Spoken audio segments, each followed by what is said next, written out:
নিয়ত করেছিলেন পবিত্র হজ পালনের, তাওয়াফ করবেন মহান আল্লাহর ঘর, আর দুচোখ ভরে দেখবেন শেষ নবীর স্মৃতিপূর্ণ মক্কা মদিনা। কিন্তু বিমানবন্দরে যেতেই বাধে বিপত্তি। শুধুমাত্র নামের কারণে তাকে আটকে দেয় ইমিগ্রেশন কর্মকর্তারা।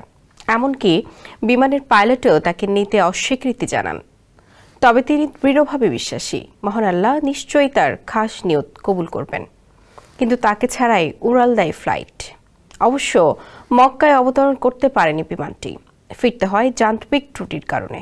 মেরামতের পর আবারও উড়াল দেয় বিমান, কিন্তু আবারও দেখা দেয় সমস্যা। বাধ্য হয়ে দ্বিতীয়বারের মতো ফিরে আসে ওই উড়োজাহাজ। তবে এবার পাইলট ঘোষণা দেন, ফেলে যাওয়া সেই হজযাত্রীকে ছাড়া তিনি বিমানই ছাড়বেন না। শেষ পর্যন্ত ওই ব্যক্তিকে নিয়ে নিরাপদে সৌদি আরব পৌঁছায় সেই ফ্লাইট। আল্লাহর প্রতি অগাধ বিশ্বাস আর নিজের নিয়তের প্রতি দৃঢ়তা কিভাবে একজন হজযাত্রীকে মক্কায় পৌঁছে দিয়েছে, সেই গল্পের বিস্তারিত জানাচ্ছেন আহমদুল্লাহ শিকদার। এখন যে কোনো ব্র্যান্ডের পুরাতন এসি বদলে নতুন ওয়ালটন এসিতে উপভোগ করুন 25% ছাড়।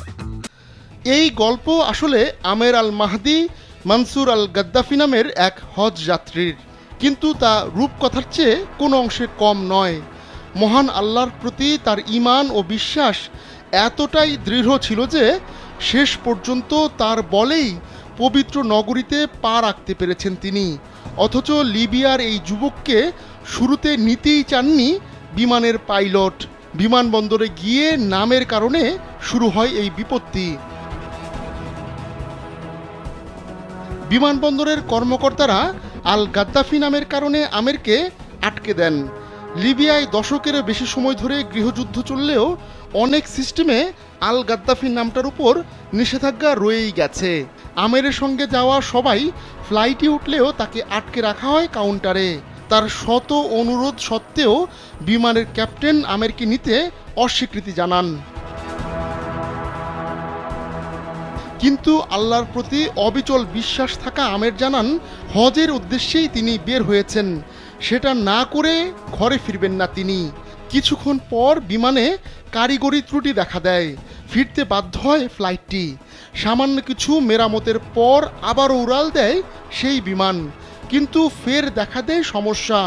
পরে বাধ্য হয়ে দ্বিতীয়বারের মতো একই বিমানবন্দরে ফিরে আসে ফ্লাইটটি।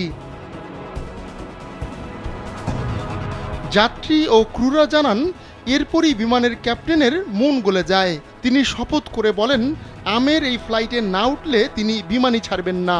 শেষ পর্যন্ত আমেরকে নিয়ে সৌদির উদ্দেশ্যে রওনা হয় সেই ফ্লাইট, আর কোনো রকম ঝামেলা ছাড়াই পৌঁছায় দেশটিতে।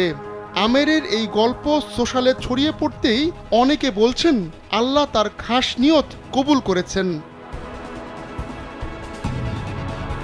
আহমদুল্লাহ শিকদার, কালবেলা।